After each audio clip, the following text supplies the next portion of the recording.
Today I'm meeting with Kristy Gaisford, and as we normally do, I'm going to leave it up to you to introduce yourself to the people that are viewing this. So let them know. Okay, hi, I'm Kristy Gaisford. I'm a licensed clinical social worker, and I specialize in relationship therapy. And as we normally do, would you please, for people that after watching this might say, I'd like to get to know Kristy more or use her services, give them your contact information, please. Okay, great. You can find me online on goodtherapy.com or Psychology Today, and my phone number is 917-596-8566, or you can email me at kristy@gaisford.com. Thank you very much. Now, I'm really excited to speak to you today because we talked a little bit in advance of this interview about the fact that you have been through a divorce yourself. I have, yes. And you thought it would be helpful as both someone who has been through a divorce and a relationship therapist to tell people who are going through, whether it be a divorce or a child custody kind of case, some of the things that you encounter. Now, you weren't a therapist at the time that this was happening. You were? I was, yeah. Okay, I didn't know that. So even better. So you're somebody that should know how to handle things that life throws at you, and even you were kind of surprised and thrown for a loop about a few things, right? Definitely, yes. So I'm just going to ask you to tell us about your experience and the limitations of the legal system as you encountered them, and how you and others that you counsel deal with that. Sound good? Yeah. All right. Well, I had been a stay-at-home mom. I was working on the side, but very part-time as a therapist. And so it kind of changed my whole world when I got divorced. And it was a fight. It was a fight over everything. And I thought the legal system, I was very naive. I thought I could just go to the mediation that they said we had to do, and that we would mediate on the issues and come to an agreement after discussion. And 2-3 hours? Yeah, maybe even a whole day. Yeah. Oh, okay, maybe. And if it's really bad. Yes, because we didn't have anything very complicated in terms of assets or anything. And I thought we would be done. We would send it to the court and be done, and that didn't happen. We had to mediate 4 different times, and that still didn't resolve anything. And so we finally had to go to court, and the legal fees just kept mounting and piling up. And finally, I got to the point where I didn't have any more money for an attorney. So what, $10,000, $12,000, $15,000? Closer to 60. I mean, it was awful. See, I'm so glad that Kristy is willing to talk to us about these things, because if you heard it from me, like a lawyer like myself, you might think, oh, well, you're going to give us the worst gloom and doom scenario. No, it was true, and it was awful. And at the end of the day, I didn't really end up with anything that I wouldn't have gotten if I just did the state calculator and represented myself, which is sad to say, but true. And the best advice I think I got was... And I'm not going to argue with her. I agree with everything she said so far. The legal system does not serve people well. And that's even if you are trying your best to make short work of it. Yeah. Go ahead. Sorry to interrupt you. So the best advice I got was from a mediator, the first mediator. And she was a strong woman, and she just looked at me and said, the best thing you can do is get a full-time job and just dive into your career and figure out how you can take care of yourself. And you don't want to be dependent on this man forever. You don't want to fight over alimony and child support for years. Yes, you deserve some child support and you'll get the basic thing the state says, but you really need to put all your energy into taking care of yourself. And so I did. And I'm so grateful for that advice. Do you know if this mediator was herself a lawyer?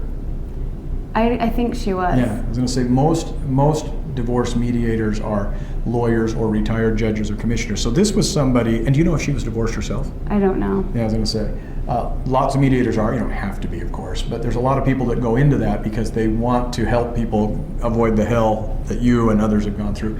And they're not only lawyers, but they might also be divorced. So here's somebody who understood your situation. You were at best a part-time employee or part-time employed, stay-at-home mother, meaning you had kids as well, and you were being told by a fellow woman yeah, don't rely on the legal system to get you child support and alimony to get you through. Not that you're not worthy of it, it's just that you're probably not going to be able to consistently collect it. Totally. So she and it wasn't- won't be enough. Yeah, she wasn't telling you, oh, this is fair. No. This is life, is what she was telling Yes, exactly. you. Okay? Continue, please. Yes. Well, so I did. I got a full-time job. I eventually, and I worked full-time, and then I started my own private practice, and I'm doing well, and I'm so grateful for all the experience I went through, even though it's been horrible. But I really can relate to other people, and I feel like my experience helps me have empathy for what they're going through, what you might be going through. It's never a good thing, but I think if you put your energy on yourself and put it into your future, it's so much better than putting it into your past and figuring out what did I do wrong and why did this happen to me. You did the best you could with the knowledge you had at the time. You did a lot of dumb things in the course of that, right? Well, yeah, if I'd known better. Right. That's what I mean. So, in other words, you're going to make mistakes. You're going to believe a lot of things that are not true. You're going to put your faith in a lot of people and institutions that don't care about you at all. That's not your fault.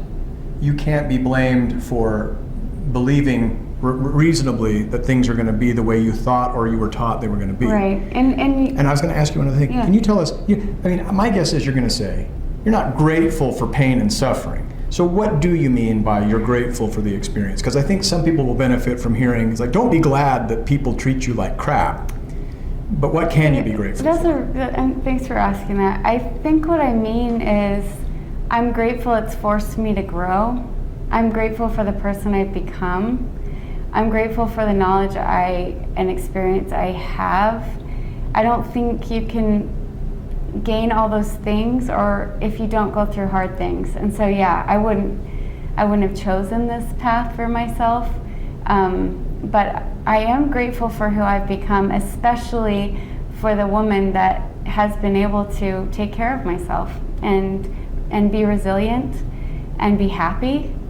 I don't regret my past. I don't even regret my marriage. I feel like I did the best I could, and now I try to always look forward. One of the things I also, in talking before we went on camera, that I'm grateful for is that you realized I couldn't understand the system had I not gone through it and been so badly treated within it. You know what I mean? So you are grateful that you know how it works. Now, you're not happy to report it doesn't work very well. It's awful. But you're glad that you can say, look, I know what I'm talking about, and I can help you going through it as well, because I've really had a miserable experience myself, and I've overcome it. Yeah, and the only way I can tell you. Yeah. Can I say, if you expect the system to be fair, or your ex to be fair and reasonable, you're going to be beating your head against a wall. So expect it to be unfair, and just decide what you can deal with and what you're willing to walk away from. Well, now, Kristy, that's just sour grapes, right? I mean, you're just saying that. You're just saying that because you feel like you got a bad deal, right? No, I mean, I've seen it over and over. Right. That's what we're leading into, because it's not just your experience. No. You've dealt with how many other people in the course of your career? Oh, hundreds. Yeah, and every now and then there is fairness, right? Every now and then you'll encounter a couple, probably people that you don't do a whole lot of therapy with, but a couple that says, hey, the marriage is bombed, but we don't want to hurt each other. And we want to divide everything, and we want a divorce, and we don't want to do any harm. And both of those people are people that will probably never need your help. Yeah. So what I'm saying is and they never go to court either. Right. Yeah. So the reason that I was impressed with Kristy and wanted you to hear from her is because she had a really miserable experience. It cost her a lot of money, probably shook your faith or destroyed your faith in a lot of institutions, but she's still standing. And so you've been giving us a list, and I don't want to steal your thunder. And let's just go through your list, the additional things that you talked about. In fact, if you would, let's start with the first few things and repeat those. Okay. And then just go down that list, because everything that she told me about off camera, I said, I have no problem with that. A lot of it is critical of the legal system. I'm not going to defend the legal system. What she's saying is accurate. there are problems in the system that even after you account for human error and human frailties, system could be a lot better even with that. So you've got a lot of apathy and a lot of indifference and a lot of laziness and a lot of self-interest and a lot of people who just don't care at every level, which is why if you're going to the legal system for fairness and making sure that everything is made right and balance restored, you're in for what? Disappointment. A big disappointment. Can I share my first? Absolutely. The first time I went to court, I'd been waiting for almost a year for this one moment in court. And I got there, and there's all these people there, and they finally called our name. And I stand up there, and the commissioner just completely blew it off like it was nothing, and kind of made some glib judgment without really, it didn't seem like she took any time to really think about it. It's like she was irritated because we were just one more number or one more name on her big long list. And I was so hurt and disappointed, and I thought, wow, people wait a year for their day in court, or at least months. Hurt, disappointed, and probably genuinely and angry. Surprised. And surprised. Just like, what? This is right. Is this a joke? Yeah, we waited all this time to finally be seen before a judge, and you took like 3 minutes and didn't even listen to any. So I'm just saying that so you can expect it. And her experience is not unusual. Not everybody's experience is going to be exactly the same, but this is, if you're wondering, it's like, well, it sounds like Kristy really had an exceptional experience. No. Not only do you know that personally, not only do I know that personally, but you've had, like you say, hundreds of other people who have had the exact same experience. Yes. So what else do you want people to know? Let's Okay. talk about this list and start from the top if you'd be so kind. Okay, so there's just a few things, but I think they're really important. One is don't focus on your past or beat yourself up for the past. You did the best you could, as I said, at the time with the knowledge that you had. So try to learn from it and take that knowledge forward into your future, but don't spend much time on it. Same with focusing on your ex. Don't spend a lot of time on your ex, making sure everything's fair and why isn't he doing this or why isn't she doing that and this is horrible. You already spent a lot of time on that person and you're not with them for a reason. So try to spend that energy building a future for yourself and letting some of that stuff go. Focus on the things you can control and let go of all those things that you can't control. Really focus on finding joy and meaning in your life, and finding happiness, and accept the fact that life isn't fair and a lot of settlements aren't fair, and you should fight for things that you deserve. I'm not saying to just give up everything. Don't be a doormat. Don't be a doormat, but if it's coming at a cost to your mental health and your well-being, there's a cost to just having peace in your life also. So it might be time to let it go and move on, because you'd rather be happy than to have that last thing. What else did I say? I remember those being the things that we talked about, and that there's only so much the legal system can do well. So there are a lot of issues you can take to court. The question is, should you take them to court? Okay, that's a great question. Okay, so a lot of things you can just resolve in therapy, and I'm not saying that because I'm a therapist. I'm saying that because I resolved a lot of things in my own therapy, and the court is so frustrating. I can't tell you how many times I had to go, and only a few times was anything even resolved, and so many times it just keeps getting postponed and postponed and postponed, and even when you get things resolved, all you're saying is that I got a judgment in my favor. So I have a piece of paper that says I won, but that doesn't change necessarily the behavior of the wrongdoer. They can go right back to doing it again, and you can go right back into court. And another thing I'll mention, I don't know if this was your experience, but my guess is you're going to say yes. So you win, and you say, oh, okay, so I won, I was in the right, my argument carries the day, so Your Honor, you're going to award me my attorney's fees, right? Because it's not fair that I should have to come in, be in the right, win, and have it cost me a couple $100 or $1,000. But how many times did you get your attorney's fees awarded? Zero. Zero. How many times did you win? More than zero? Yes. Yeah. So a lot of people say, well, it'll all be worth it because I'll win, and I'll be made whole. I won't be out anything out of pocket. No. Chances of you getting attorney's fees are very low, and even if they're awarded to you, then that doesn't mean they will be paid. Right. You still have to collect them. And I think that the key here is that courts can't control people's behavior as much as they try to. Unless you're in jail, they can't control somebody else's behavior. So even when you get a judgment, they can disobey the judgment. And even if they get thrown in jail, which is very rare. Yeah, I mean, if they get thrown in jail. It's very rare. They're going to get out and they can do it again. It's just, there isn't a huge consequence in family court, wouldn't you say? Yes. And so it's better to, that's why my biggest advice is forget about them. Forget about them and do everything you can in your own power to create a good life for yourself. Easier said than done. Yes. But easier than the alternative. Yes, it's still hard, but it's not as hard as just banging your head against the judicial system wall over and over and over. Let me say this before I forget. It's been said, do not try to vindicate yourself in the legal system. Extricate yourself from the legal system. That is so good.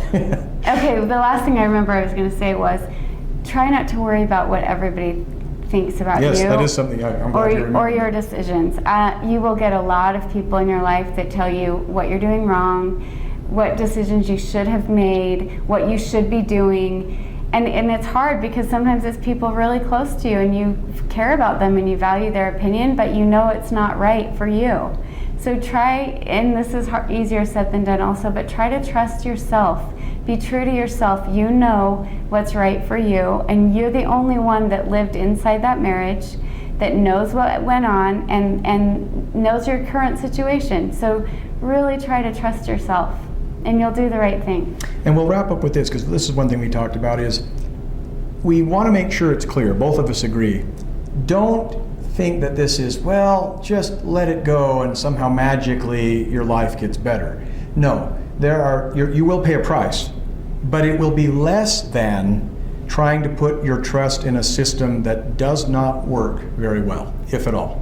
It's so true. Right? And sometimes you do need to go to court, if for no other reason than to make sure there's a record that you're in the right and that you're being wronged. Because if it does continue to pile up month after month and year after year, what you don't want to do is save that up for 5 years and go into court saying, for 5 years this has been going on and I'm mad as hell and I'm not going to take it anymore. Because then the court's going to go, well, you can't be that mad. Right. You've been putting up with it for 5 years, so how could it be that bad? That doesn't mean you have to spend lots of time and lots of money, as we talked about.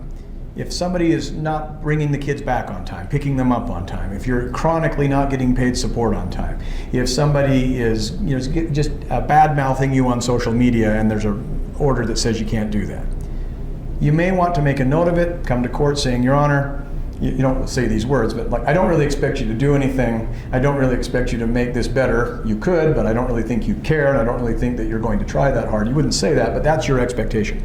But you are making a record of it. So if it goes on, you're saying, look, it's not like I didn't complain. I just didn't make a big deal out of it. But then it happened again, and again, and again, and again. And you may never get satisfaction, but you might as well at least make a record of it so that if you have that chance, the court doesn't think that you just sat on your rights. Yeah, and to be fair, I should say, sorry. That's okay. Phone's ringing, it'll stop in just a second. Okay. I should say, to be fair, there were a couple times I did go to court and I did win and it was worth it. So I'm not saying don't ever go. When your safety's involved, it's important. And I did have Although it's not like you're going to be a guaranteed kept safe just because the court happened to take a stroke of a pen. But again, that's your point being, hey, sometimes you have to take that chance. Sometimes you have to try because it's worth it. Yeah. So anyway, I just wanted to say there were a couple times that I did need a judge to enforce something and it worked. So it's not always a fail, but it's kind of a last resort. It works just enough to tempt you to give it a chance. Yeah. That's about the best I can say. Kristy, this has been very enlightening. I'm grateful for your candor, and I'm grateful for you being willing to share your own experience.